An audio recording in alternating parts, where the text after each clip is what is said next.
Hello, this is Doc Brown speaking to you from the future. I'm here in 2018, where we have a sophisticated new audio platform called podcasts. It's kind of like the wireless, only nobody gets paid. Today, I'd like to introduce you to a podcast called Diminishing Returns. It's a show all about films and their sequels. And this week, they're talking about Back to the Future. That's me and Marty.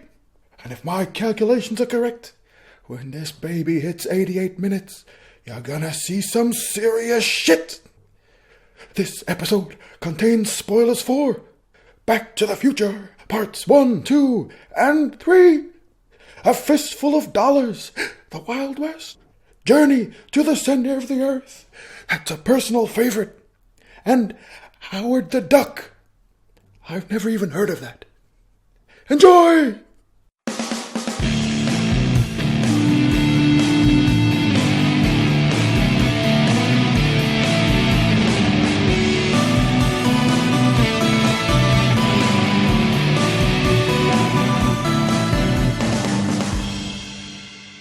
Hello and welcome to Diminishing Returns. I'm Alan. I'm here joined as always by Calvin. Great Scott. And Saul. 1.21 gigawatts! Yes, we're here via the communication medium of video chat. It is the future, guys. We can see each other as we speak. I'm wearing two ties at once. What have you guys got on? I'm upside down. Oh, good. Your bad back playing up again, is it? No, I've just been recast. I'm not actually Calvin. Yes. I'm someone else. Just make sure we can't see you quite well enough. Put some sunglasses on, really. So, why are we looking at Back to the Future this week? Well, Calvin, I'm glad you asked. Basically, about 8 months ago, we decided we would let the listeners vote to choose what film we would do. It wasn't meant to be 8 months ago, though, was it? Well, due to scheduling conflicts, it got pushed back and back. So we had the vote up on there. Thank you to everyone who voted. What were the options? I chose the options because technically it was my choice for the episode. We got a good response, actually. And I did. I tried to put a nice range of things there. So we had Police Academy, The Matrix, Big Mama's House, and Back to the Future. And it looked like Back to the Future was going to be a runaway winner until Big Mama's House made a late resurgence. Very close. What? Big Mama's House actually won the popular vote, but we're due to the zoning of the voters. Most of Big Mama's House votes were in one place. Alan, trying to subvert the will of the people, voted about 50 times on the poll. So I believe it would let you vote repeatedly. Well, look, I saw the system for what it is. I exploited a loophole, that's all. We swiftly discounted was it 36 votes you had on the poll? No. And once you remove them from the equation, then Back to the Future was a clear winner. Back to the Future was definitely a clear winner. But, I mean, if you guys want democracy, you've got it. And what do you get? The most obvious choice. It's Back to the Future. We haven't tackled this yet just because there are no new films coming out with Back to the Future. Bob Gale, I believe he says something to the effect of there will never be or rather there won't be a fourth one until he and Robert Zemeckis are both dead and buried. So, but that doesn't stop them from really milking this franchise. There was a short produced a couple of years ago. What was it? Doc Brown Saves the World or something like that, where they got Christopher Lloyd back, and it's like an 8-minute short. But it did seem to be, but I think that's a testament to the legacy of these films. So yes, in the film, they travel to 2015, and it's all so very modern and futuristic. And so obviously in 2015, it got a bit of a resurgence, a bit more attention. Yeah. But it has always been there. I think it's still one of those big favourites. A well-deserved classic. And I remember, and you've thought that for a while. We normally start these discussions by talking about like when we first came to the film or series and discussion. I remember this one quite specifically, Saul, because we were in the first year of university and I hadn't seen any of them before. And so you insisted that we would have drinks and have a night marathon of all three back to back. Yeah, and you were there as well, Alan. And you were there. And you were there. I can't remember. Was Dan there? Yeah, yeah. Were we at Dan's place? No, we were at Calvin's place. Because when he went out of the room, we went in his drawer, found his condoms, and put them on everything. Oh, right. I don't remember that. Yeah, Which, I don't remember that either. in hindsight, seems really mean, but that's what we did. It's alright, I didn't need them. Well, when did you first come to the film Soul? I basically just had the TV on one day, probably about 14 or something. I was flicking through the channels and Back to the Future Part 2 was on. Oh. And it was halfway through the film, but something about it must have grabbed my attention. Yeah, great. And what about you, Alan? I don't remember. I think it's just one of those films I must have seen at some point as a child. I don't have any specific memories, but when rewatching these this week, yeah, I feel like I've watched these films 5 or 6 times. You know, it's like they're very familiar. But I couldn't tell you any specific time when I watched them. Apparently, I watched them at your house. I can't even remember that. I have no long-term memory, so I can't remember anything. So, shall we go through the films and talk about them in broad strokes? I do think that at the core of this film, there's a really lovely concept that is, if you were a teenager, you think your parents are really lame and boring, and you go back and then spend time with them when they were your age. I think that's a lovely... And I think that's a concept lacking from the other 2 films in the series, which we'll get onto later. Now, this screenplay was nominated for an Oscar. Oh, really? Well, rightly so. And I remember in film school, in one of our writing lectures, we had to read the script. Because it is a perfect example of like how to set things up, pay them off. I was about to say, my big takeaway watching this film again, this film is predominantly just setups and payoffs all the way through. Yes. And I think that's why it's so satisfying, Yeah. because it's just wall to wall. Here's a thing, and then 10 minutes later, remember that thing? Here's it paying off. Yeah, And it's done well. It's really smooth. It's appropriate in something that is playing with time and is literally going back in time to set things up so they pay off later. It makes sense, like structurally, it works as a conceit. It's great. I feel like the world is really well built and set up, and there's just loads of little bits of character that are all there because they're setting something up later on. But when you're watching it, it's just kind of like, oh, his Uncle Joey's in prison. He's, Joey the jailbird, and little things like that don't feel like a contrived setup. But then, obviously, he goes 30 years into the past. You see him as a kid. He's, his mum's talking about how they just leave him in the crib because he cries whenever they take him out. And suddenly it's like a nice little joke that they've done. And the film really is just wall-to-wall that, with a few character arcs holding it all up. I bring it up, and I'm partly being devil's advocate here, but is that the sign of great writing, or is that sort of weak writing? Because you can predict pretty much everything, and I don't know how much of this is coming back to the film again with this knowledge. Yeah, like, because when the old woman comes out and she's giving all that exposition about, the clock tower was stopped at blah-de-blah, blah-de-blah, and stuff like, oh, well, that's gonna come back later. That's obviously... No, I don't think so. I think that woman, the woman there talking, is probably the most egregious example. It is, but I think absolutely. generally speaking, it's quite subtle. It's pretty smooth. Yeah, stuff. it is. And I don't think, certainly on a first watching, I don't think it would hit you too hard. Yeah. And beyond that, it's the level of characterization and the dialogue and everything that goes on top of the bones of the plot. It's all done really well. And I think it marries very well with Robert Zemeckis as a director, because I don't really know how to articulate this, and maybe you guys can help me, but there's a very mechanical way to the way his camera is positioned, the way it moves, and I don't mean that in a bad way, but there is something it feels like a blueprint has been worked out, and everything is very specifically placed, and I know he's big on his visual effects, so maybe that just is part and parcel of working with such things. Or maybe he's just a very visually minded person. Yeah. So that's how he sees it. That's how he'll create the storyboards and stick to it. Yeah. But how you've described it there, that's almost how I describe how the script's written as well. And it's not a bad thing. We never really establish what the relationship between Doc Brown and Marty is. And it's not like Marty's like a nerdy science kid who's getting, working as an assistant at this professor's place to get some experience.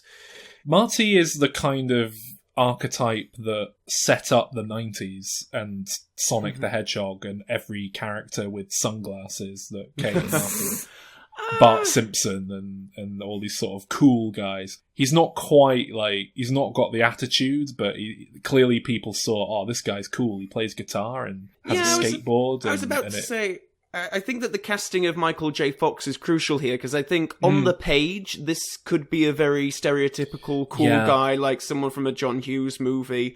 But by casting Michael J. Fox, I think because he's got a sweetness to him and a bit of a haplessness, a little bit like he's not exactly the most popular guy in school, but he's trying really hard. There's a bit of earnestness to him. Yeah. Well, actually, I want to bring this up because I'm not that convinced by Michael J. Fox, and I'm definitely not convinced by Crispin Glover. I think he's shit. What? Well, what I want to say about the cast here are that they these aren't necessarily the best actors in the world. Oh, that sounds like I'm saying they're bad. They're not like a bunch of Oscar-winning type actors. But that's not what this film needs. That's it. They're also... There's so much personality with them. They're so likable. They do such a great job. And I think this film is so well cast. Like Calvin says, Michael J. Fox in the lead role is just... He makes the film. So him and Christopher Lloyd. That's it. What Christopher Lloyd doing is not exactly subtle acting. It's all very over-the-top stuff. But completely appropriate for the character and for the film. Michael J. Fox, I don't know, he's just a little bit too simpering. I'm not quite convinced. And I think part of the problem is that I've seen him in other things and he's just exactly the same in everything. So maybe that's possibly... Oh, yeah. I mean, I've seen Christopher Lloyd in other things and he's exactly the same in everything. Well, yeah.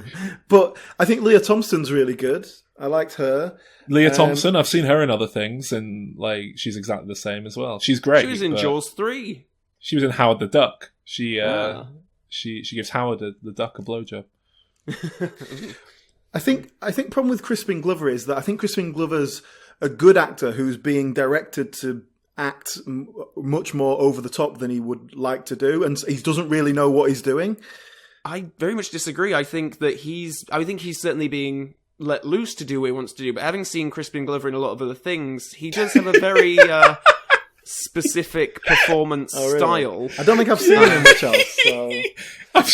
I've seen him be far more over the top than he is here, I must say. That whatever that film clip is that I'm sure I've shown you where he just stomps on a dog. When I first watched this, I do remember thinking, what is this guy? Is this is this kind of way of talking? Is that just him? And then you watch Clowny Clown and you're like, okay, so... I don't know if he's sort of trying to be deliberately subversive or... I don't know what it is, but he's certainly the most... I think he's broader than Christopher Lloyd, which is saying something. Oh, yeah. But that's it. Yeah. When we go back to the 50s and he's a teenager, it kind of works a bit better. But when he's an adult and he's exactly the same, it's like, this doesn't work. It really doesn't hold together. Well, he when they go back to the future and, he isn't exactly the same at the end of the film, I think he actually does quite a good job of modifying his performance to not be that sort of snivelling weakling. So he obviously is, acting.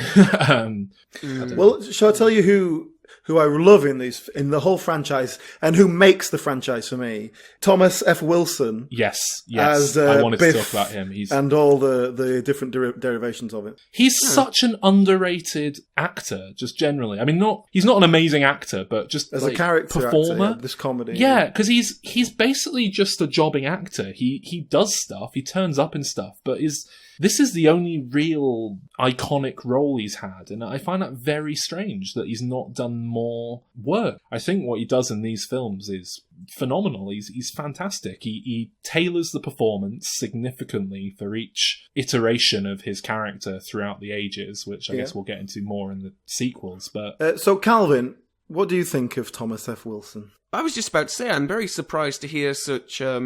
praise. I mean, I think he's fine. I've got no strong opinion either way. I think he's a very good villain and foil, but I don't know if he stands out as anything too strong or specific, and a generally very good cast. I think I prefer seeing Leah Thompson and Michael J. Fox and Christopher Lloyd on screen. I do really love the town that this is set in, Hill Valley. It uses that very specific Universal Studios backlot set, and I think that it's the film most identified with that particular set. But you see it in plenty of other films around this time, like I think it's in The Hills and Gremlins, Psycho 2. But I do really love that set, and I do quite like going back to films from around this period and seeing that. And there's just some kind of like old-fashioned, even though this was the 80s, I like the old-fashioned movie-making sense. So there's a backlot and with the town hall on it, and we're going to dress it up for this today, and then tomorrow we're going to get the Gremlins on it, and you know. Well, I think there's something to be said for how it's used here specifically, because my understanding is they built the 1950s version of the set first. Oh. And then shot all of that stuff, and then like degraded it for the most part to make it look older and shitter. So obviously they had to rebuild parts of it, but and I think that it gives it such a great sense of continuity that I don't think you would get that in a more conventionally shot film on location and everything.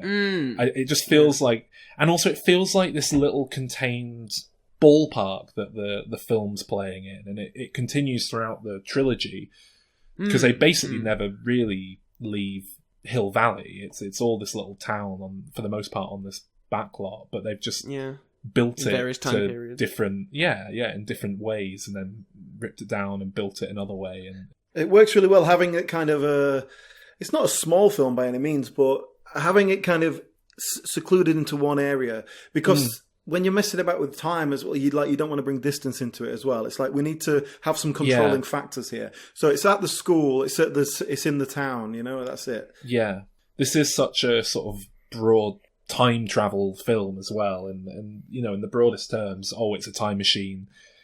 Whenever someone gets a time machine in a cartoon, you know, it generally allows them to teleport as well, even though they don't mention that. And they'll just be like, we're going back in time to ancient Egypt and travel across the globe to Egypt while they're at it. But you don't have that here. And I don't know, I think it means that the focus is on the characters and what's going on with his family. And I think if it was not done that way, the plot would inevitably turn into, you know, stopping the world being destroyed and blah blah blah blah blah. So that's very true actually, because it is about this personal story of trying to create get his parents together and all that. The time travel isn't the difficult part, it's getting the car up to speed. That's the problem, or getting it charged up in the right way.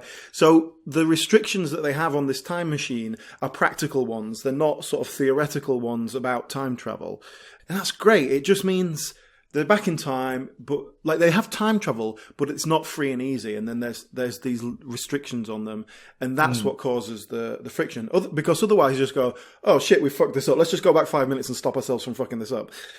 Can we talk about the DeLorean itself? Because it's a very important piece of these films. I'm not a car person. From what I understand, DeLoreans are kind of shit, really. But the time machine in these films looks so cool. I think it's awesome. The thing is that it was a DeLorean in the film because they were a bit of a joke, and they are shit, is my understanding. Oh. And the joke is Dr. Brown thinks he's put it in a really cool car, but he's chosen the sort of naffest, lamest car he could. Oh, that's funny. But that's it. Like when you watch it, I think a lot of people, certainly people of our age who weren't there when the DeLorean came out, you just think, wow, what an amazing, cool design for a time machine. And it's become this incredibly iconic thing. And they're famously so bad that my understanding is if you want to own one, you have to buy two so that you've got a whole car's worth of spare parts to run it. Oh, wow. And to be fair, you know, at this point, they're going to be old cars, so that's not necessarily as bad as it might be. But we should mention, actually, that Michael J. Fox was a late addition to the cast. Extremely late addition, yeah. Well, yeah, they'd started filming, hadn't they? Yeah, so they would originally cast Eric Stoltz as Marty McFly. He was also Eric Stoltz now, a who's TV guy, wasn't he? Well, he's remembered now as the kid in Mask with the freaky face. Oh, yeah, and he's in Pulp Fiction. That's pretty much what people know him from. But yeah, what they filmed for a few weeks with him, and then basically just went, "This isn't working, can it?" And brought in. What was the reasoning behind it? Did they elaborate on behind the scenes material? They're always quite coy about it, and I think it just generally it always just comes down to it wasn't working.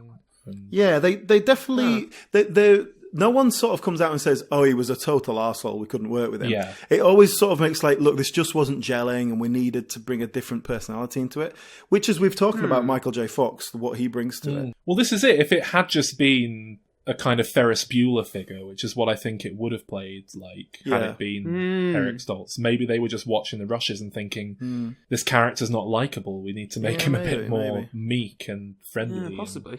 The fact that they did that, to drop your lead actor weeks into filming and basically throw out all that footage, is a major thing to do. And it just does not happen. And even if you've got a shitty actor who's a total pain in the arse, you don't do it. You just stick with it. So, well, that's it. Like, watch any film with Marlon Brando, and you'll see the lengths films go to work around a difficult actor. Yeah, but I guess Marlon Brando as a name means something. I don't know if I Eric suppose Stoltz, that is true. Maybe in 1985 he would have been, as good as Michael J. Fox. I mean, he might have been as good as Michael J. Fox. But Michael J. Fox, of course, was... They wanted him for the part, I think, but he was busy because he did a TV show. Basically, the way they filmed it was he would film all day on a TV show and then come and film nights on the film, or vice versa. And it just sort of like didn't sleep for about 3 months. Wow. I mean, it paid off, didn't it? But that's like, from what I understand, they just couldn't make it work time wise. And then they went, look, we have to make this work. What do we have to give you to make you do the job? Now, my only notes really are just a load of scenes that I love. Okay. Shall I just list a few moments that are really great? Oh, let's, because we might have some of the similar ones. All right. The flame skid marks the DeLorean leaves as it travels back in time. I just want to point out how much of an amazing visual image that is. It's just... Oh, yeah. It gives the film so much character. It's so inventive, and it's such a nice, cool visual. It's brilliant. I was going to talk about the visual effects when it sort of gears up to go back or forwards in time, and even like the sparks of light that like lasers. I don't know what they are, that shoot out of like the top of the DeLorean onto the front and all that stuff. It looks so cool. I love it. The framing of these films really leapt out at me on the rewatch. They're so well framed, which isn't something that normally, or maybe it's not framing so much as like actor placement, but there's so many instances where there's an actor in the corner doing something and you're watching someone in the foreground. And this is a part of what I was referring to earlier on when I said about Robert Zemeckis' direction, how it is kind of mechanical and it works really well. And I do think of this as a bit of a Spielberg thing, and he has a really good knack, certainly in the earlier days, and you can see it in a lot of the Indiana Jones films where a shot, it'll be all one shot, but it'll sort of be static for about 3 specific framings, and the actors have to move around in the set, but each time they move and then stop, it's like a perfectly framed shot, with maybe one of them in the background, one in the foreground or whatever, and then they move around and reassemble again, and then the camera stops, and then it's another perfectly framed shot.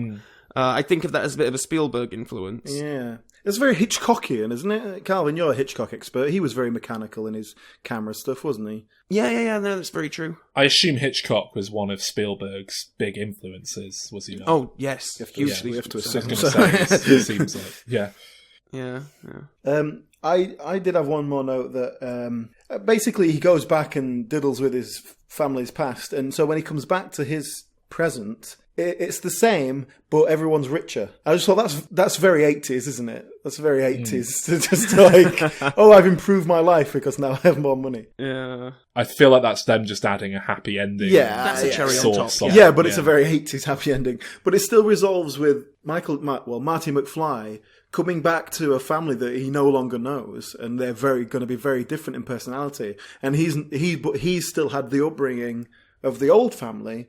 And so he's not going to fit in with them anymore. And I just think we never get to see that kind of conflict. But, Of course he will. They're rich. yeah, they're going to think he's they're a all pleb. nicer. And I rich. think they get along with him just fine. I think the implication is he's going to get along with them just fine, and it's like his family are just the perfect version of what he would like them to be to begin with.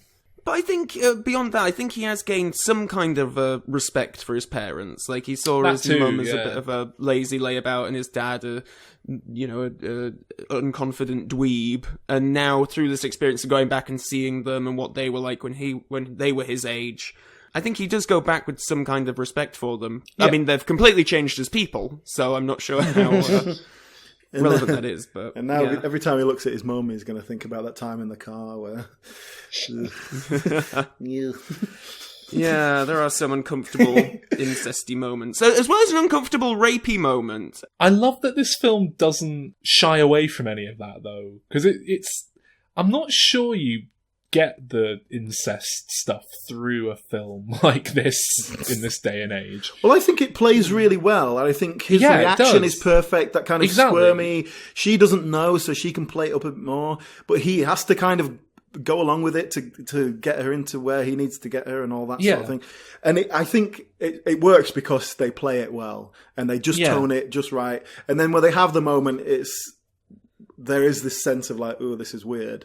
And so that gives us a perfect opportunity to just sort of step away from it. And the fact that it never goes beyond the kiss that she's immediately not into. I think if it had gone a second longer, it would be like, oh God, stop it, it's horrible. Yeah. So speaking of uncomfortable moments, there is also the moment where Biff is about to rape the mother character. That's a bit uncomfortable, isn't it? It's definitely the most sort of grotesque part of the film. And obviously it's supposed to be he's the bad guy, but he goes from being like a high school arsehole bully to, full on like sexual predator. Yeah. And it is a bit of a turn, and at least we get that point that it gets George to kind of stand up to him because he's going too far. But it is. I think, does it feel more comfortable to us now than it would if we watched it 30 years ago? Have things changed? Yeah, I think it's absolutely aged in a way that makes Biff far more, like you say, grotesque and horrible. The thing that the biggest difference I think would take place in today's world is his comeuppance, because his comeuppance at the end of the film is that he becomes you're right. Marty's dad's lackey, and he's like washing the car or something, which is funny for the goofy villain that Biff is for a lot of the film. But I'm not sure if that's quite penance for attempted rape.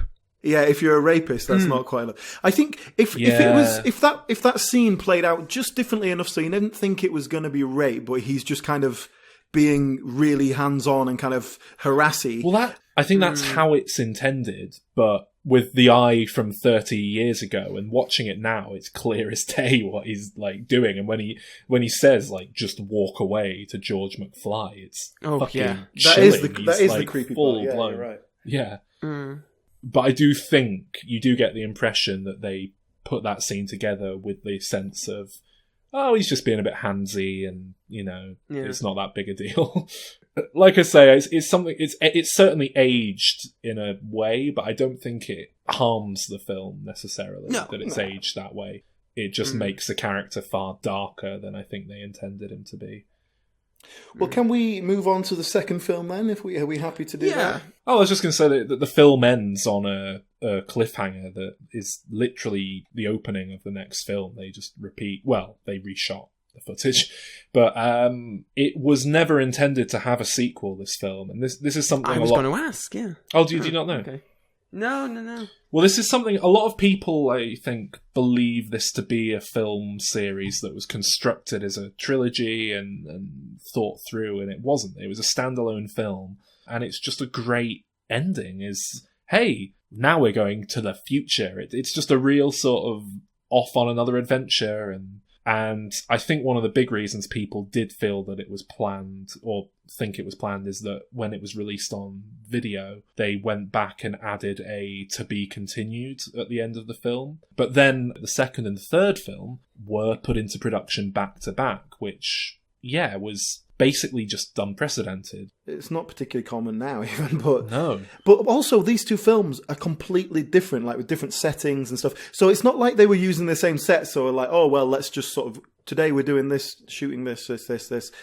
It must have been like we shot one film and then we just moved on and shot the next. Yeah, I mean, I like that they did it because firstly, it means the actors don't age much between the films that are meant to be set days apart in scenes. But also, they did go in and add a kind of arc across the thing as a trilogy, and there are all these little setups for the third film and the second one. And well, there's a lot of little setups, but I'm not sure if thematically it really creates a... there's a lot of... There's basically, in the second film, they add in this whole idea that suddenly McFly hates being called a coward that's never come up before. Yeah, exactly. But they make a big thing of that, and then it pays off in the third film. And that's his arc, as he kind of matures over the course of the three films, is the idea. And you know, I think it works. I think it's a decent job. It's maybe not done as well as it could have been. The one big note I would have for these guys writing these films is I think the whole trilogy would work a lot better if they'd swapped the third and second film round and did the Wild West and then did the future. Because the second film, the big thing in the third act is that they revisit the first film. And I love that, but to me that feels like the end of the trilogy should be the first film again. There's a lot more going back and forth in the second one, whereas in the first and third, they sort of end up in a time period, they can't go back, they need to figure out how to do it and just deal with things while they're there, whereas in the second one it feels like a lot of hopping around. Well, the first one's set in the 50s, the third one's set in the Wild West, the second one in theory is set in the future, but like you say, it's not really. It's kind of... They go to the future for the first act, then they come back to the 80s, but it's all different, and then they go to the 50s again. Yeah, which feels like more of a final chapter, really. Yeah. To zip around all the different periods rather than just staying in one specific place. I'm not overly keen on the second one. Well, really? I was gonna say this as well, and I thought this might be a controversial statement, but it's definitely my least favourite of the three. Wow. Because of all that jumping around. The third one has much more of a tighter concept, and it works much better for me. This is something that comes up a lot. The general consensus is that the first film is the best, the second is the second best, and the third is the third best. But you do get a lot of... no offence, guys, but generally the stuffier critics out there who dismiss the second one as being very... it's full of product placement and it's just messy and silly, and say the third one was a step up. But my problem is that the stuff in the future in the second one works brilliantly. It's great. It's so well realised. If it was set in the future, or the majority of it was set in the future, I'm on board.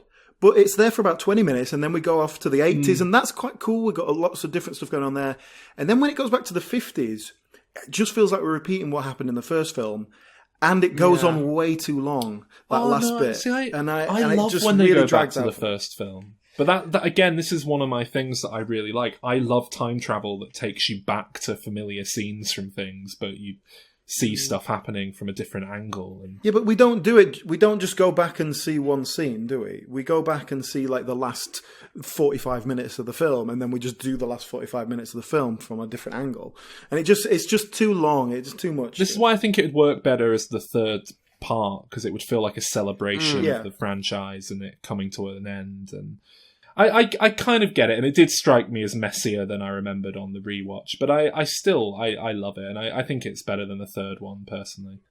Can we talk a bit about... Marty McFly has a girlfriend in all of these films, and she's recast in the second one with Elizabeth Shue.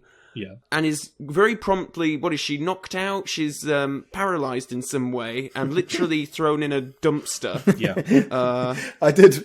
My first note was, let's play a game called How Quickly Can We Get Rid of This Extraneous Girlfriend Character? It was just obviously like, oh shit, we wrote her into the end of the first film and now we need to get rid of her. But if you've written yourself into that corner and you're not gonna, they refilmed the ending of the first one for the second one anyway, and I'm sure there's another way they could have gotten rid of her, but to take her around the different time zones and just leave her there, it just smacks of laziness, or yeah, I don't know.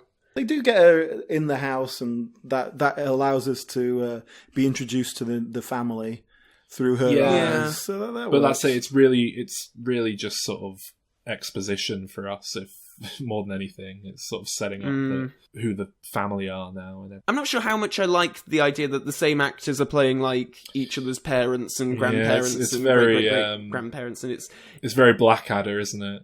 it's very cartoony, and maybe more so than these films are. I agree. Naturally. There's nothing like that in the first film. I think it was their attempt to get some of the makeup age effects back. And if you'd had it as Marty McFly's son looks just like him, and so that means he can step in and sort of take his place and pretend to be him. That's your big one, and that's your plot contrivance. You can get away with that. But then having him play the daughter as well, and then they do it in the second film, in the third film. Yeah, it's just, it feels a bit overtly comedic, like self-conscious, doesn't it? I think in the third film, it was more than anything just a means of getting Leah Thompson involved a bit more. But yeah. So Crispin Glover's recast, and this is one of the other few behind-the-scenes tidbits that I actually know, because from what I understand, and correct me if I'm wrong on this, Saul, you seem to know more about the behind-the-scenes stuff than I do, but he was sort of angling for as much pay as Michael J. Fox and Christopher Lloyd, and sort of wanted equal billing with them, and they were sort of like, well, no, obviously not. No. So they just made do without him, which is why he's upside down in a lot of the scenes where that character is. But they did reuse a lot of footage of him from the first film, which I understand was the subject of a big legal wrangling. It was the fact that they'd used his likeness, and I think the fact that they used footage from the first film cemented his case for that. And from what I understand, a lot of today's rules and laws about that sort of thing came about because of this instance, and Crispin Glover didn't have a very good career in Hollywood after that. You think, pissing off Spielberg, Zemeckis, Universal Pictures. That's good on him. Do we want to talk about Trump? Is that well, it's a good point to mention that? Yes, Biff goes back to the past to change himself into Donald Trump. Yeah. And he's got like this big like casino. He turns Hill Valley into this CD. Well, it just looks like Donald Trump. No, he was literally based on Donald Trump. Oh no way! Really? Sorry, the alternate 80s version. Yeah, they. Oh my god! They've said it's like they used Donald Trump as a basis, and it's become all the more. Well, that's it. He's got Biff Tower and all this sort of thing. Oh, of course. And I think he makes a good villain in this as well. I think he's distinctly different from the Biff of the first film as an old Biff. Yeah. But he's still quite a formidable but fun kind of villain for the piece. It works well. But yeah, the end of the second film, like I've had this argument before with people when I try and explain how I hate films that just don't end properly, like The Empire Strikes Back or Pirates of the Caribbean 2, and they just sort of call it quits and say come back for the third one.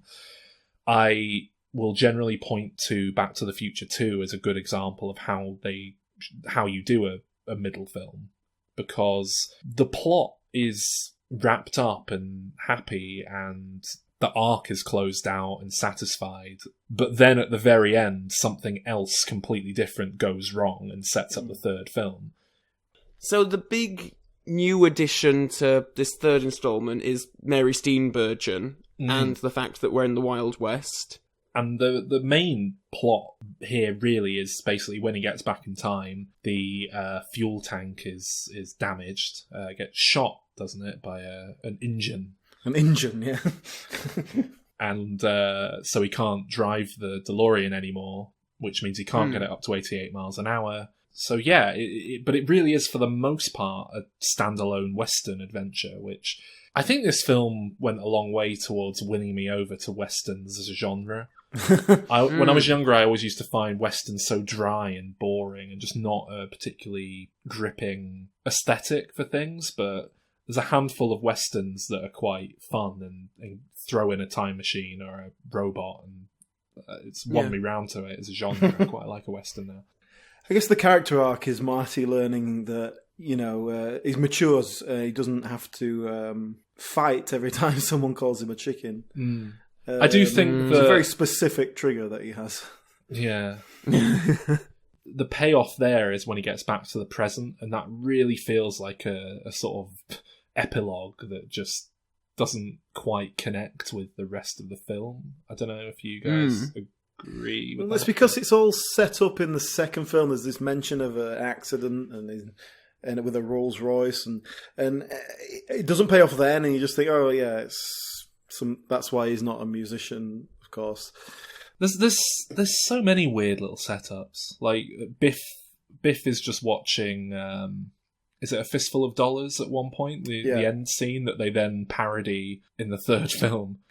I think the implication is that Marty got the idea to put a big chest plate on because he saw that bit of footage when he came into the room and it was on, but it doesn't really work. Can we talk about Mary Steenburgen? Yeah. Right. Because she's the only actor who comes in and plays a big part who isn't already one of the ones in the first film. Yeah. And there's very much a big love story in this between her and Doc. And but yeah, I like Mary Steenburgen a lot. What do you guys think? Mary Steenburgen is someone I know her as an older woman. I've seen her in a lot of things recently. This is pretty much the only thing I've seen her in where she's younger, and I find it really jarring. She doesn't look right when she's not old. It's weird. Well, even then, I don't think she was that young. I mean, I think she's supposed to be playing someone not too much younger, rather than Christopher Lloyd. I was saying that, actually, this is the old version of Doc, isn't it, who had the plastic surgery to remove the necessity for Christopher Lloyd to sit through makeup, which they established at the end of the second film. So I guess he is still, 60, 70 years old, something like that, and I guess she's 40. Okay, then. But, he's still fertile, because he fathers a couple he sires 2 children. Yeah. She's a good fit for him, and she provides a good partner for him.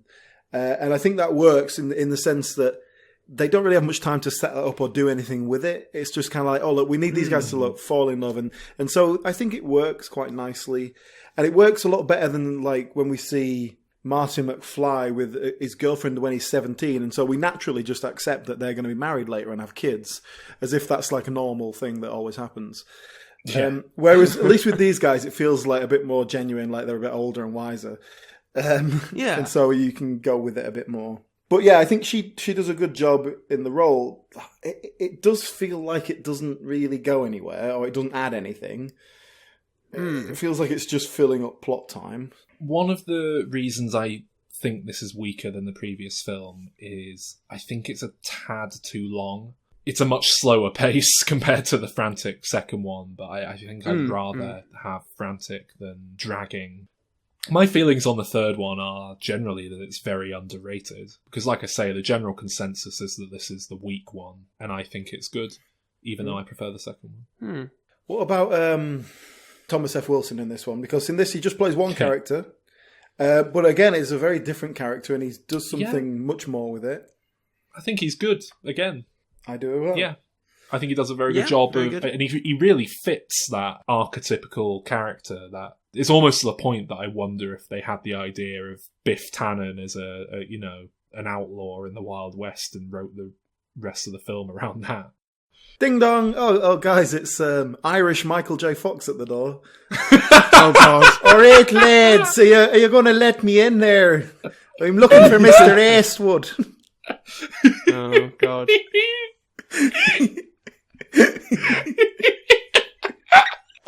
I liked him and Leah Thompson doing these really bad Irish accents, which I think was deliberate. I think it was they were doing deliberately over the top accents. Again, it's this broad comedy. Even the fact that those two were playing those parts is, it's weird, isn't it? I always hated them doing those shit accents when I was younger. On the rewatch, it didn't bother me as much, but I think I'd remembered the accents being worse than they actually were. How? What would you give them all out of 10? I just want to quantify, get a sense for how much of a disparity you've got between them. Okay. Well, I can do mine while he's thinking. I've got mine are 8, 7, 8. Oh, well, that's not that high for the first one. Fair enough. I mean, I like the first one, and I think I would have to say the first one's better than the third, even though I've given them both 8, just for based on original concept and how it works. But yeah, I'm not getting carried away. It's a high 8, but no 9. Fair enough. Mine would be 8, 6, 7. Ooh, I definitely like this franchise the most then. Oh, why? What would yours be? 10, 9, 9. Oh, 10, 9, 8.5. Well, on that act of craziness, should we move on? I don't think that's that yes. bad. Back to the Future's in the top 40 films on IMDb, isn't it? It's a very well regarded film. Anyway, shall we move on? Yeah. Well, what I was going to say is I do find it curious that they never even seemed to consider a fourth film. But there was continuation in other media. Well, yeah. It certainly seems like Christopher Lloyd is a lot less precious about reviving the characters pimping himself than out. Spielberg is. Yeah. Well, Michael J. Fox did appear with him on, was it some chat show where they appeared up in a DeLorean? And... Yeah, they appeared in character on, I want to say Jimmy Kimmel or something, and it was quite sad, really, because they just get out the DeLorean and he's like, "Oh, Marty, it's 2015 again," and then Marty's like, with his condition, he's just there shaking away, going, "Oh, this is heavy, Doc." And he's like, "Yeah, it really is." And that was the thing is, it was a sweet little kind of thing. It's like, oh yeah, look at them together again. But it did seem like two old men who were trying to peer over their glasses to read the cue cards, kind of thing. There was, before that, there was the Saturday morning cartoon show. It's not great. I think a couple of episodes are on the DVDs. Oh, really? Days. Okay. I believe so, but I've not actually watched them. From what I understand, it was Marty McFly, Doc, and then Doc's two sons, who we see at the end of 3, going off on adventures. Marty takes a back seat from what I've seen. I think it's predominantly Oh. Doc Brown and his kids, Jules, and whatever the other one's called. But then there's also the Back to the Future ride. Yes. At Universal Studios, which I excellent. think is... Oh, yeah, really good. I mean, they revamped it in the Florida park and put a Simpsons ride in its place. Yeah. But I remember going on that ride when I was a kid and absolutely loving it. And Christopher Lloyd reprised his role as Dr. Brown for that Simpsons ride. So, you'll know this. Has Christopher Lloyd ever played Doc Brown in The Simpsons and/or Community or any of those other shows that just do reference Family Guy? Are you intentionally setting up my quiz? No, I'm not. I was... Because that is actually a really good setup. It's just like, these are all shows where I'd expect to see Christopher Lloyd turn up for one episode and say, "Great Scott." I've done a quiz for you, which is I've got a selection of audio clips here, and you have to tell me if it's Doc Brown or Doc or Schmock Brown. Yeah. Schmock Brown. No, you have to tell me if it's actually an actual, in some way, official performance of the character reprised along. Because none of these clips are from the original films, I'll tell you that now. Okay, cool. Okay. Or if it's some sort of parody or similar thing that I've thrown in to throw you off the scent. Okay. And you'll hear a few of those similar Christopher Lloyd reprising the role clips along the way. I suppose you'll be playing against each other. 1 point if you correctly identify it as real or not. So Doc Brown or Schmock Brown, I guess, unless we can think of something better than that. Doc Brown or not Brown. What about Doc Brown or Croc Brown? Yeah, I like it. What? Why? Because it's a croc. So... Oh, oh. Oh, that's very good. Yeah. If you can correctly identify what the thing's from, I'll give you an extra point as well, but I guess we'll do that after. Brilliant. Okay. Heavy indeed. 2,796 pounds to be exact. After all, there's a car in there. But I've thought of that. And it'll go wherever you tell it to.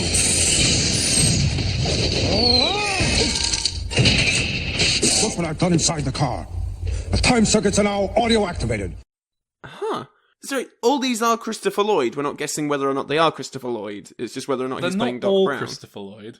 Oh, That did not sound like Christopher Lloyd. No. It didn't, did it? It sounded like a parody of Doc Brown from some cartoon, probably knowing you, Futurama. It didn't sound very Futurama-ish. It's more like, what's that new one that I haven't seen that everyone loves? Family Guy. No, Rick and Morty. New one. Rick and Morty, yeah, that's it. It's from it's from that.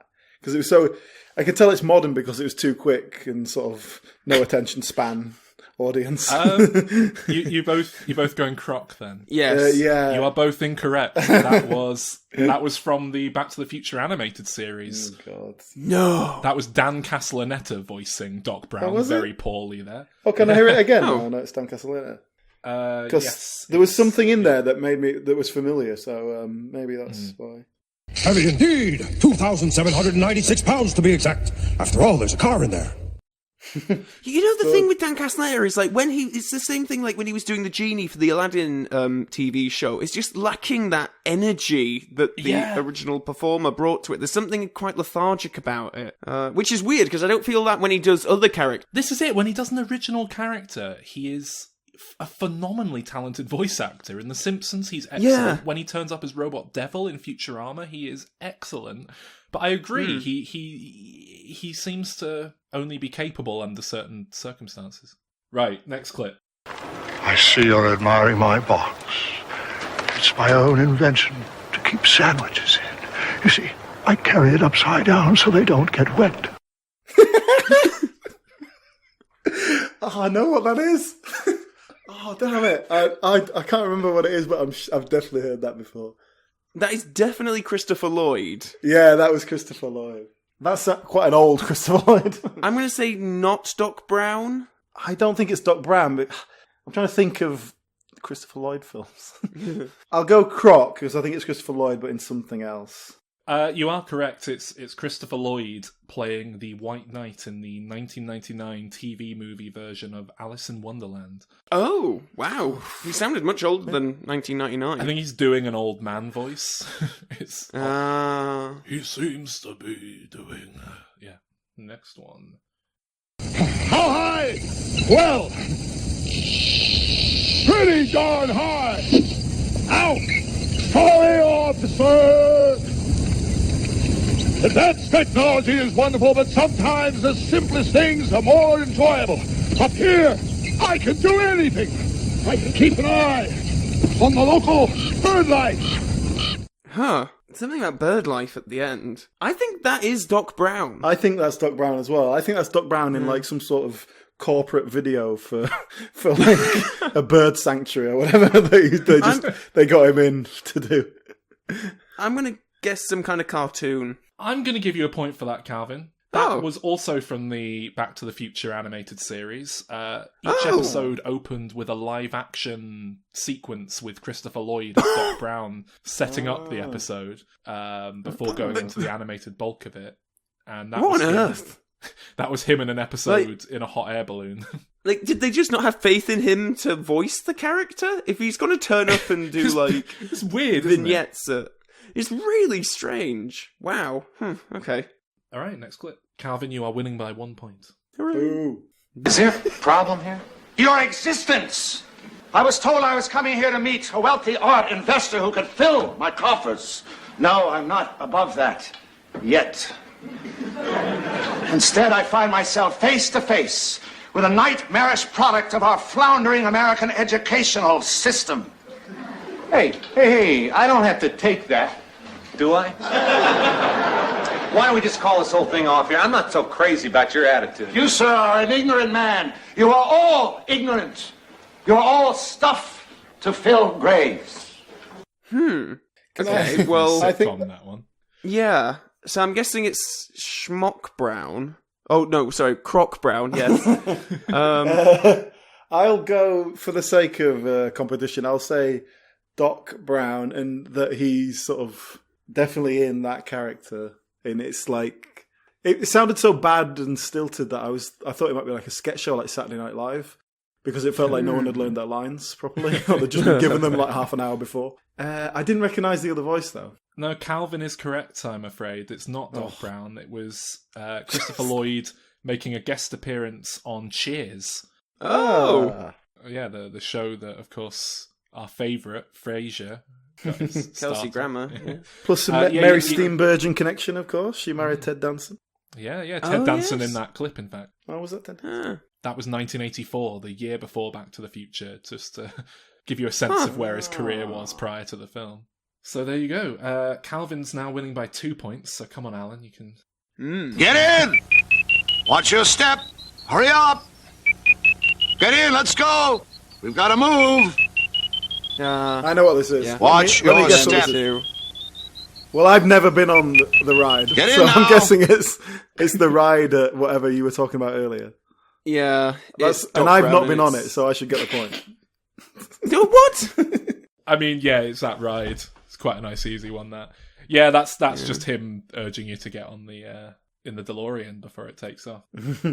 How many people could they fit in this DeLorean? I think, was it 8? I think, yeah, but they had like a load of them going at once, because I went on the ride about 5 times when I was there, and on like the 5th time I sort of stood up and peered over the screen separating everyone and saw about like 5 DeLoreans moving around at once. It was a cool ride, that, though. I was like, really I good was ride. so blown away when it took off, because it's quite an old ride when I first went on it. I wasn't expecting it to be as absurdly immersive as it was, but it really, great fun. Right, next one. He needs to get DirecTV HD. They already have all the best channels, and soon they'll have 3 times more HD capacity than cable. Impossible! Oh, Christopher Lloyd. That's got to be official Doc Brown. Well, how official? It's Christopher Lloyd doing Doc Brown in an advert for HD TV. Yeah, that's what it is. Yeah, you are both correct. That is Christopher Lloyd selling out his most beloved character for an advert, which he's done a few times. For DirecTV. Now, bear in mind, for the next one, there are no clips taken from the films themselves here. Okay. What did I tell you? 88 miles per hour! The temporal displacement occurred at exactly 1:20 a.m. and 0 seconds! Oh. I don't know. He said the 88 miles thing. So I'm thinking... But then I think this might be a trick. I'm going to go Croc Brown for this one. Yeah. I believe those exact lines are in the first film, I think. Which makes me think even more that it's some Christopher Lloyd, maybe a cameo appearance. Or... Oh, no! I bet... Is it in that film with him and Hulk Hogan? No. Oh. I know what you're talking about, yeah. What film's that? Is it Suburban Commando? Is that the one? Yeah, it's something like that where Hulk Hogan comes to live with Christopher Lloyd. So, do you not know about that? No. Oh, you'll love it. You should definitely seek that out. I will. I think that is so self-referential that it's got to be something like Community, in which he's not officially Doc Brown, but is just blatantly ripping it off. But he's actually like a janitor who does science experiments. So I'm going with Croc Brown. I'm afraid you're both wrong. That was from the opening of Back to the Future, the game, the video game that recreated the opening moments of the film before doing its own thing. I played the first chapter of that. I don't know if you guys have touched it. I'm sure you haven't, Alan, but it's pretty good. I want to go and play the rest of it when I can be bothered. When I've got the time. It's very in the spirit of the films. Okay, next clip. Of course. Naturally, it's just a scale model, but it's nearly operational. I can show it to you, say, first thing in the morning. Sounds like Don Knotts. Or someone trying to do Don Knotts. Yeah, it definitely doesn't sound like Christopher Lloyd. No, but I don't know if it's Christopher Lloyd doing a voice. No, actually, it can't be. He can't possibly do a voice. Well, I'm going to go Croc Brown, but it's such an odd clip. Well, I don't think it's Christopher Lloyd, so I guess it has to be Croc Brown. No, that is Doc Brown, once again from Back to the Future, the game, but that is the younger version of Dr. Brown from the 1940s after they've travelled back in time. And I think that is Christopher Lloyd, but I think they might have sped his voice up a tiny bit to make him sound younger. Pitched it up or something. Yeah. Okay then. All right. Next one. Smell that drop of blood from miles away. Like a shark. Actually, Mike, sharks don't rely on smell. They respond to electrical impulses in the water. Okay. I know what this is. I know what it is. Is that... It's Piranha 3D or whatever that one thing it is that he's in. Yes, it's Croc Brown and it's Christopher Lloyd in Piranha 3D. No, it's Croc Brown. You're right there, but it's not from Piranha. Oh no, it's Piranha 3 Double D. No. Oh, what? Is it from Tremors, the TV show? No, but you're getting closer. What else is he done? I don't think you'll get this. It's quite an obscure role that's like obscure to the point that I don't even know how they got him to be in it. Sharknado, one of those? No, more obscure than that. It's from R.L. Stein's The Haunting Hour. Specifically the episode called Grampires, about some grandparent vampires. Next one. Are you telling me you built a time machine out of a DeLorean? The way I see it, A stainless steel loser mobile? if I'm going to make a time machine, it's got to be iconic. I'm not going to use a Honda Civic. Well, it's definitely Doc Brown. Yeah, I mean, it's just literally doing bits from the film. Oh, I'm not sure what that could be, though. Some sort of shitty sketch on YouTube. I'm going to say not Saturday Night Live. Funny or Die. That's normally live and they wouldn't bleep. But, yeah, pretty Funny or Die. But give Alan the point for that. Well, you're both correct. That is, it's Christopher Lloyd reprising the role. And, I mean, you're correct insofar as it's from a shitty sketch show. It's from Robot Chicken. Same thing, isn't it? Right, here we go. Excuse me. I'm looking for Annie Henry. You know where she is? If my calculations are correct, she'll be out of a staff meeting in a few minutes. You look familiar. Can I have a guess what that is? I think it's fake. Well, I don't think it's Doc Brown. I would, for argument's sake, I'm going to go Doc Brown. Okay. Is it from the sitcom Spin City with Michael J. Fox? Oh, no. I thought you were going to get an extra point there, Alan, and catch up with Calvin. You are correct that it's not Doc Brown. Oh, wait. Is it in Scrubs with Michael J. Fox? No, it's from the short-lived and not particularly good The Michael J. Fox Show, which was a sitcom vehicle for Michael J. Fox playing not quite himself, like himself if he was a weatherman. But they did an episode early on with Christopher Lloyd as a guest star, and they were just very like, hey, remember when these guys were in that thing together? And it's weak, isn't it? It's weak stuff. Yeah. But you are catching up with Calvin there. You're 1 point caught up with him there. So it's all to play for. Might turn this around, yeah. Stop! Don't blow out those candles. It'll set off a chain of events that ends with you becoming president. That's ridiculous. It's not ridiculous. It's catastrophic. I've come all the way from the year 2016 to stop it. Come on. I'm going to go Croc Brown, but I think that's going to be like some, nice little reference to him coming back from the future or something in a comedy show or film or something. And I think it's Doc Brown. It's on like whatever the equivalent these days of Letterman is, and the host was doing some little sketch, and he comes in and says, "No, don't do that." And it was done before 2016, I suppose. Well, you've made up 1 point there, Alan. It is Doc Brown. So you are now both drawing. It's all to play for. It's Dr. Brown who makes a very quick cameo in the 2016 Funny or Die feature-length film, I guess. Donald Trump's The Art of the Deal, the movie, in which Johnny Depp portrays Donald Trump. Oh. Okay. So yeah, all to play for with this next one.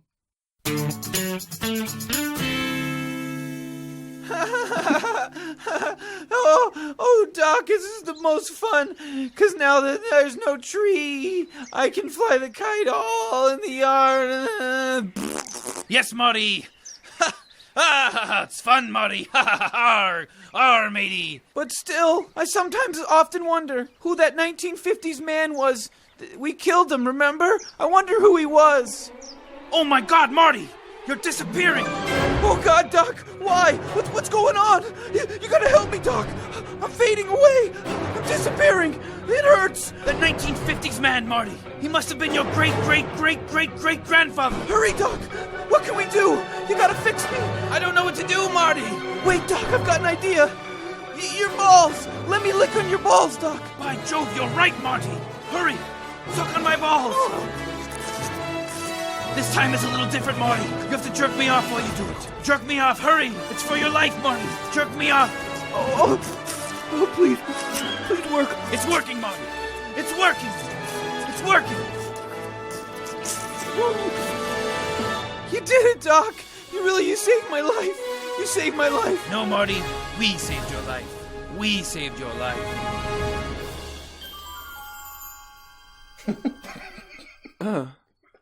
Well, I'm gonna say Croc Brown because I don't think that's Christopher Lloyd, and I do believe that is Rick and Morty.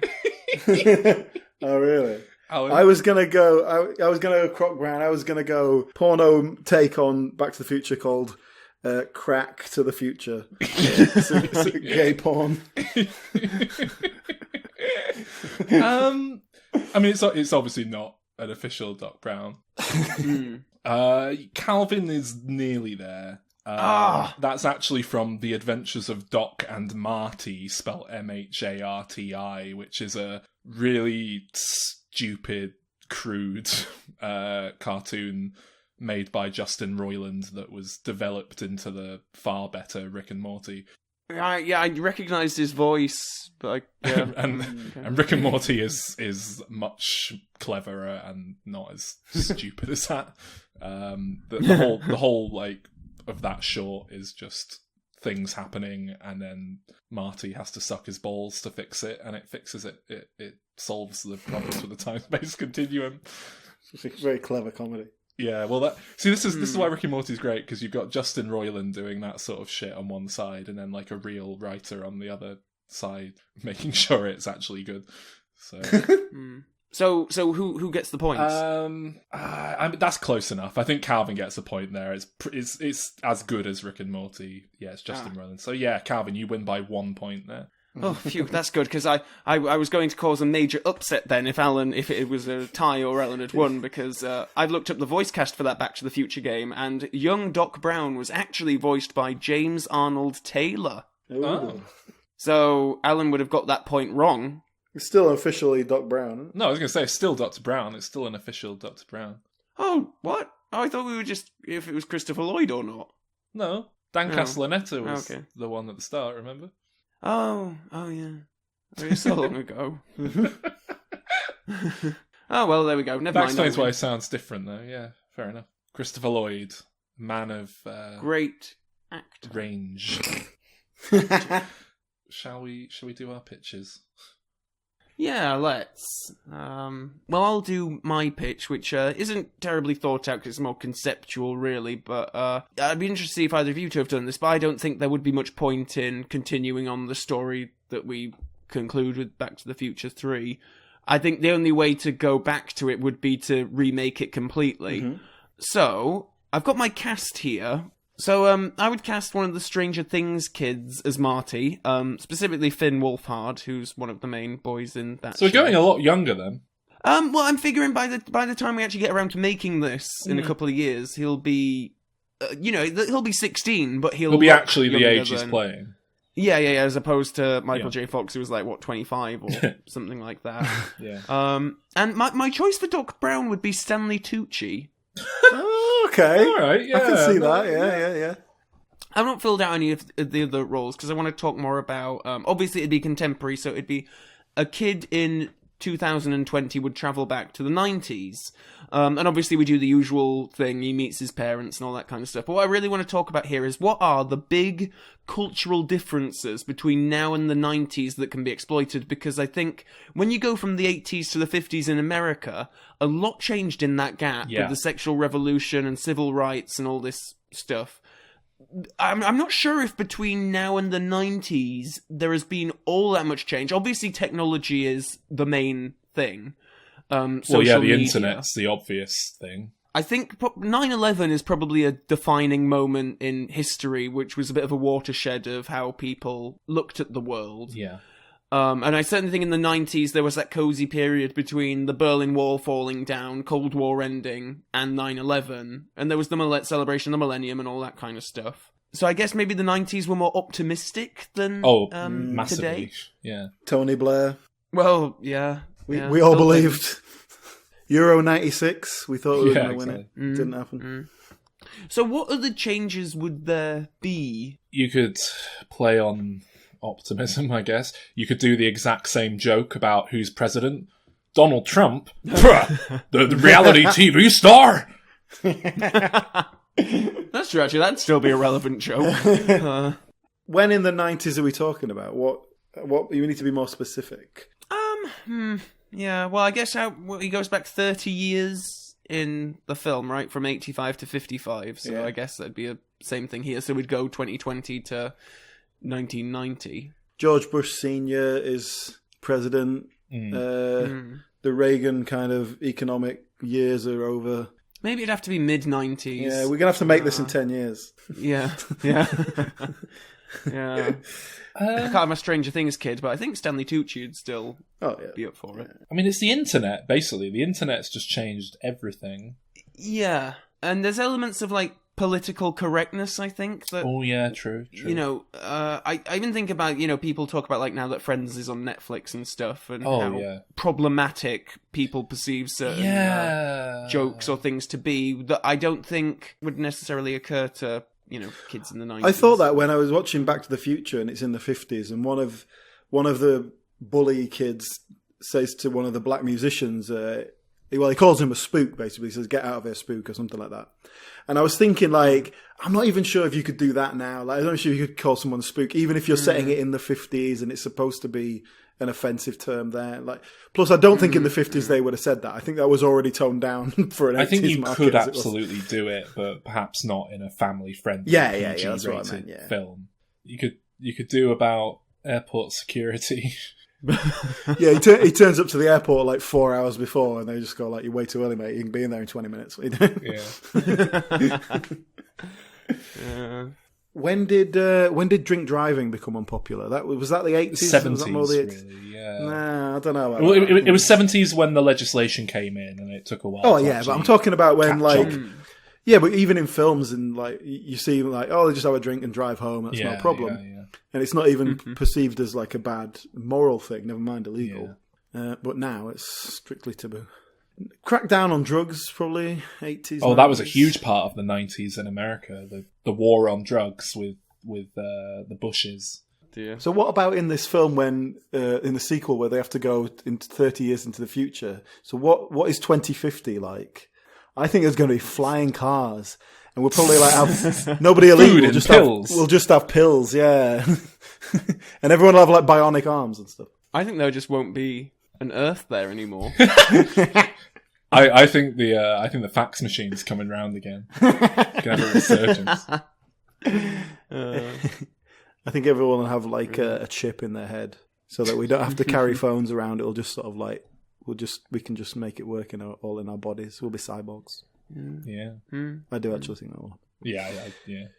Yeah, so anyway, that's the only way that I could perceive of carrying on this franchise. I'm curious to know what you guys have thought of. Can I jump on from there? Because mine's similarly conceptual. And it touches on something you said there, actually, which I hadn't considered when I was coming up with it. But my idea is basically make a straight-up sequel to the film, picking up very soon after the third one. And, you know, you contrive a reason why they have to do some time travel shenanigans again. I haven't bothered to come up with that. But the big thing that I would do is make it an animated film. Oh. I feel that, number one, it's kind of sacrilegious to go back and touch this property. It's too beloved, and especially with the fact that Michael J. Fox has got Parkinson's as well. I think that would...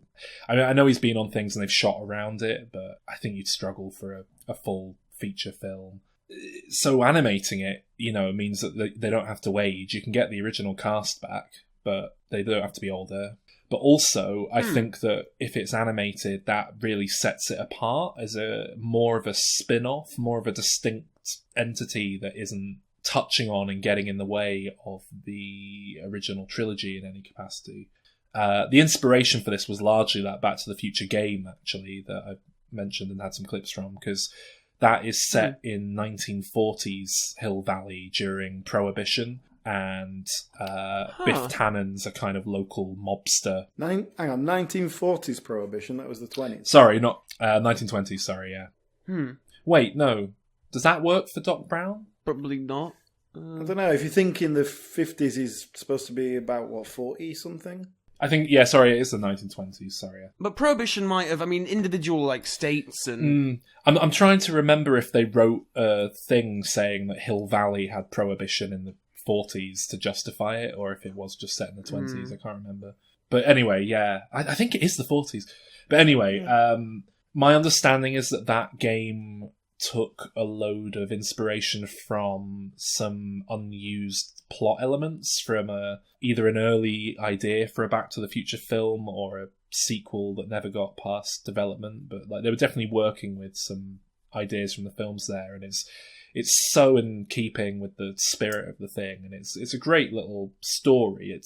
It's not something that really feels like it justifies being a canon part of the franchise, if you know what I mean.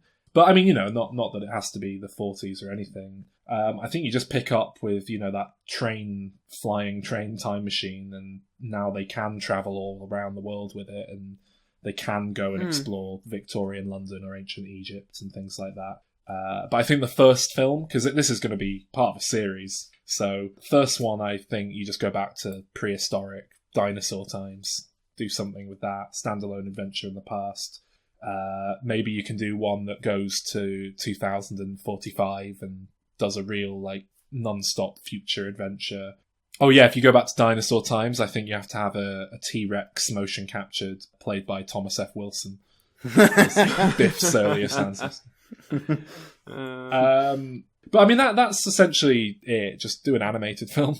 But then, as we were talking, I was reminded that Robert Zemeckis got really obsessed with doing motion capture animation and animated films for the longest while, until they ceased being financially viable because they were all awful and no one liked them.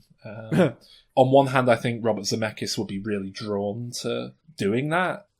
You could get him back. On the other hand, I don't think I'd want it to be motion capture. I think it'd be a lot nicer if it was just embraced a bit of artistic design and gave them some sort of caricatured looks and stuff. I think you've got to go to the 70s. Everyone loves the 70s. Everyone has stupid hair and wears flares and stuff. It's classic. Yeah, I guess so. I guess it is quite distinctly different to the other periods. Yeah, fair enough. 70s would work. Alan, what's yours? Well, mine actually touched on something you've just mentioned, so this will follow on nicely. I want to imagine that, Back to the Future trilogy is done. A few years go by. They're not planning on making another one. And then, of course, Spielberg has his big hit with Jurassic Park in 93. And he calls up Robert Zemeckis. He says, "Oh, Bobby, Big Bob, I've got all this dinosaur gear." Bobby Z. Bobby Z. Yeah. I've got all this dinosaur gear software. We've got some fake dinosaur heads and stuff. I want to put them to use. What do you think?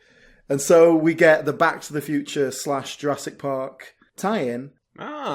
It's essentially Back to the Future with dinosaurs, Christopher Lloyd and Michael J. Fox, they can play their roles again. And we can have a few years have passed. They're a little bit older, so we can have them age naturally. Now they've kind of developed the time travel stuff. They've got it a bit more slick.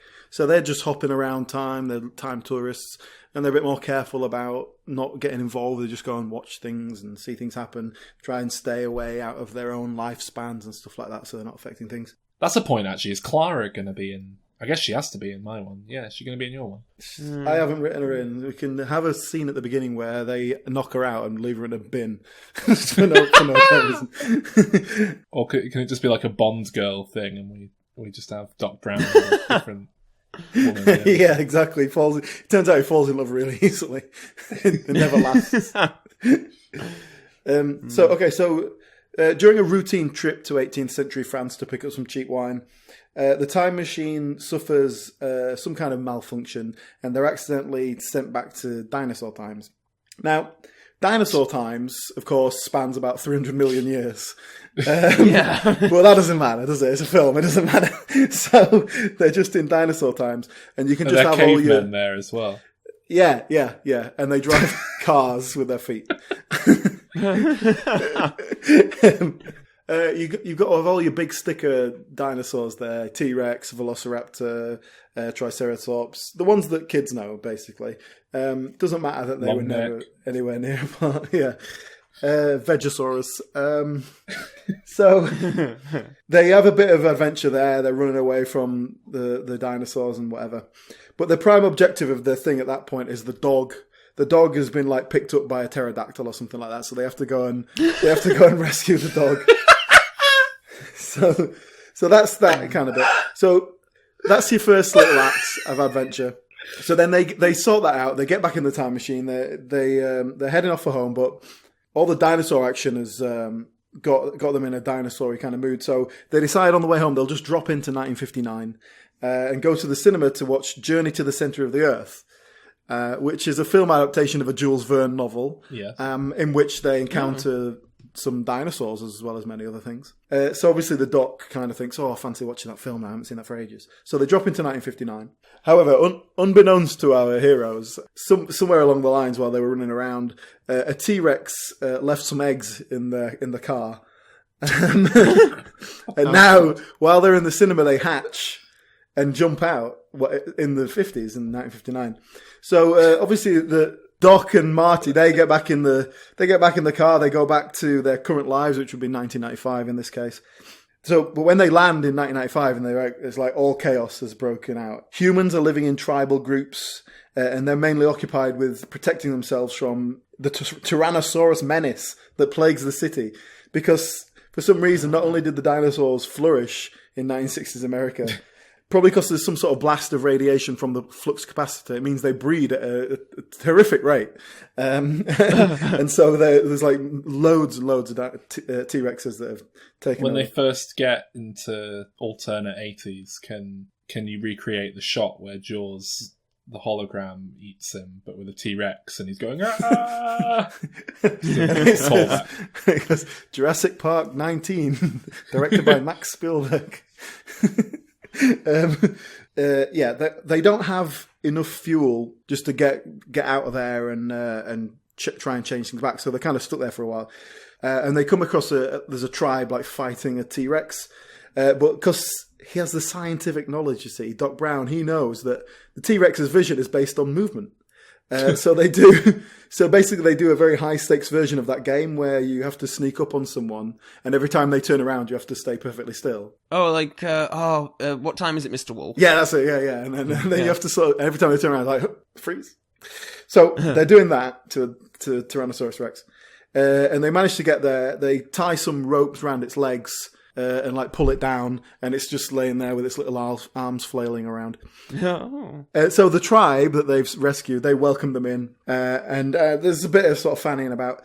But then the Doc realizes that this tribe have just the thing to help them with their problem: a trebuchet. A trebuchet. Trebuchet. Trebuchet. Trebuchet.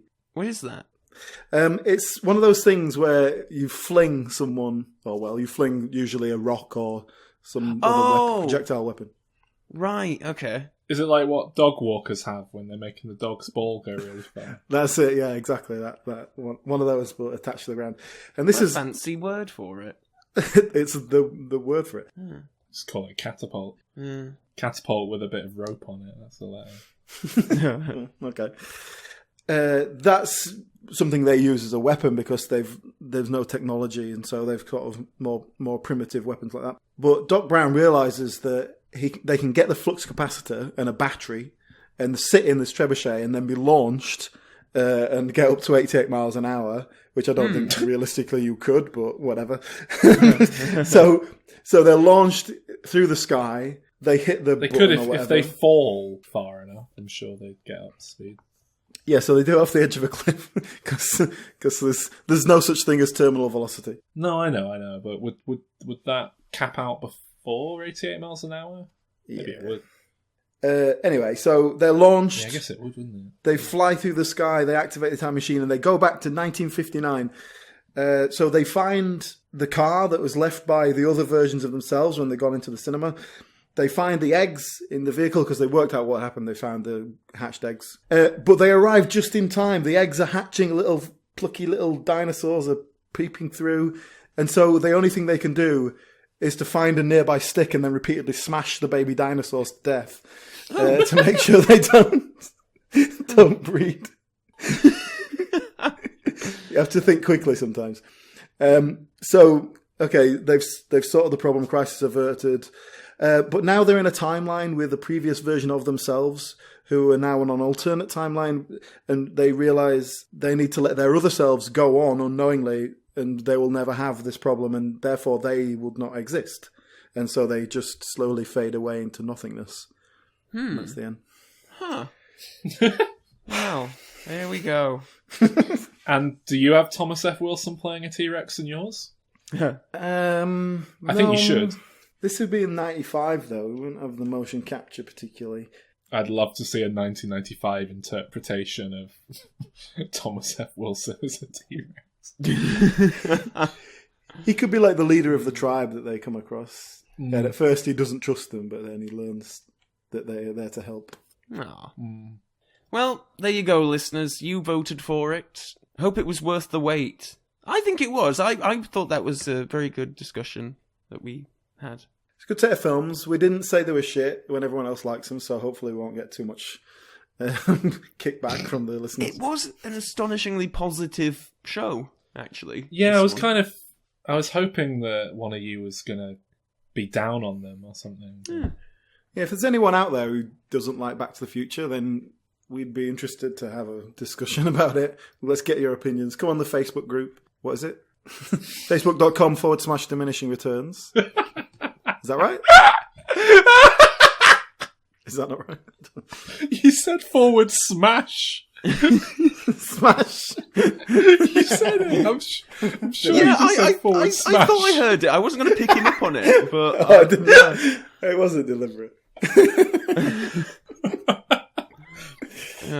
Where do you want them to go, Calvin? dimreturns.com. But the Facebook group's better for a general discussion, though, isn't it? I think they should go to all of them. And I think they should go to our iTunes page as well and subscribe if they haven't, and rate us positively if they already haven't. Specifically you listening now, that's who I'm talking about. Yes, you in the black shirt. Yeah. Steve Johnson. Imagine if Steve Johnson is listening to the show. And then kills himself because he thinks we trigger a psychiatric breakdown. No pipes.